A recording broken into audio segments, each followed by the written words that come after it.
Ministri i Shëndetësisë Arben Taravari ka përgënjeshtruar sot zërat se ai do të jep tërheqje nga ky post, duke thënë se është i fokusuar në gjendjen dhe shërimin e pacientëve dhe se nuk planifikon të tërhiqet nga koalicioni Vlen.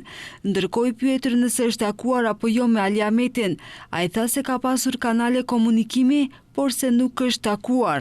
Këto tema për mua janë irelevante dhe të parëndësishme. Unë momentalisht jam i fokusuar në shërimin e pacientëve dhe përmirësimin e gjendjes së tyre. Për koalicionime dhe për bashkëpunime partijake kemi kohë për biseduar, asgjë nuk është urgjente, për dorëheqje asgjë planifikoj. Raportet midis partnerëve të koalicionit janë shumë të mira, kështu që vazhdoj të jem ministri i Shëndetësisë. Taravari është në postin e ministrit të Shëndetësisë që nga muaji qershor, kur u zgjodh qeveria e re e udhëhequr nga VMRO-DPMN. Paraprakisht një vit më parë, Taravari si kryetari i Aleancës për shqiptarët mori vendim që të dalë nga qeveria udhëhequr nga LSDM-ja për t'u bashkuar bllokut opozitar shqiptar.